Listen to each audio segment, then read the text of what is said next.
Kandidatja e Partisë Socialiste Bruna Mersini, e shoqëruar nga deputetja Zamira Sinaj, zhvilloi një takim me banorët e rajonit numër 3 në Lagjen Pavarësia, ku shpalosi platformën e saj elektorale.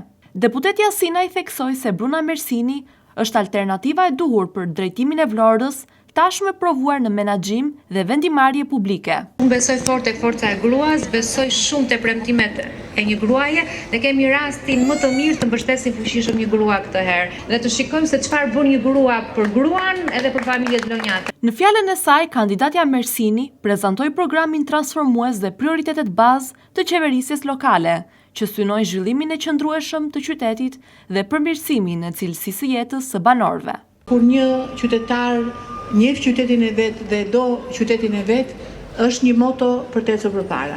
Duke pasur dialogun e drejt për drejt me njerëzit e Vlorës, me njerëzit e drejt të ndershëm dhe plot dritë të Vlorës, besoj që rrugtimet janë të lehta. Në këtë qytet ka një sfidë aq sa të thjeshtë, ndonjëherë deri diku dhe komplekse. Kemi një sfidë të trajtimit të mbetjeve në gjithë qytetin. Programi është i qartë, sepse është një program i cili është i detajuar dhe i mbështetur në resurse tashmë që janë reale. Resursi i parë është landfilli. Landfilli i Sherishës është aty para nesh edhe ka filluar në kapacitet të trajtojë mbetjet. Pastaj, pjesa tjetër e trajtimit të mbetjeve është një punë e përditshme e bashkisë. Përpara nuk kemi vetëm sezonin turistik, se ne nuk jetojmë vetëm për sezonin turistik. Ne duam një Vlorë të jetueshme. Duke qenë Vlora jetueshme, pa diskutim vjen një sezon turistik i suksesshëm. Por është detyra jonë, është një detyrë qytetare, ta bëjmë qytetin të jetueshëm për fëmijët tanë. Po të analizojmë të gjithë ngjarjet që ndodhin në qytet, jemi përgjegjës, sepse në rast se ne i vëmë detyra vetes që duhet të jemi qytetarë të ndërgjegjshëm përpara zbatimit të ligjit, atëherë duhet të reagojmë fort.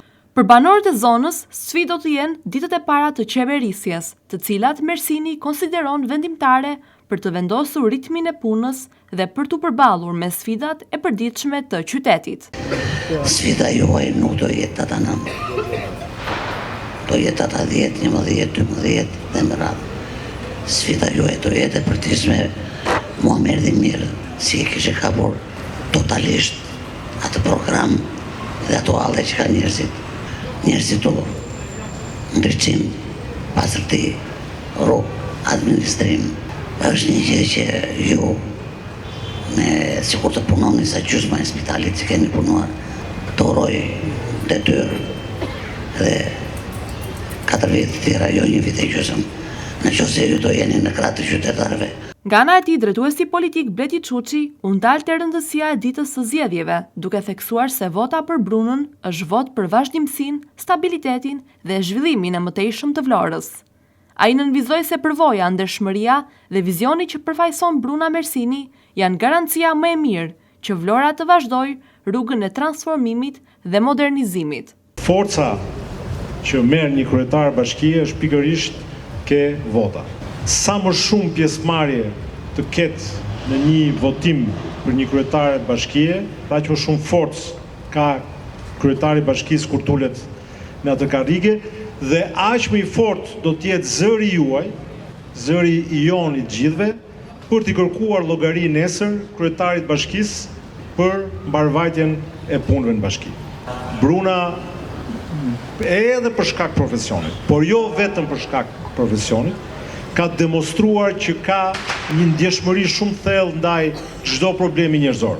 Kur shkon troket ke dera e Brunës, Bruna merr përsipër ta zgjidhë problemin.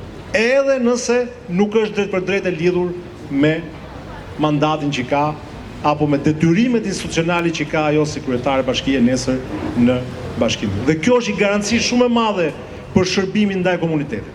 Çuçi apeloi që çdo qytetar të bëhet pjesë aktive e këtij procesi, duke besuar se në drejtimin e saj, Vlora do të jetë një qytet më i fortë, më i gjallë dhe më i bashkuar se kurrë.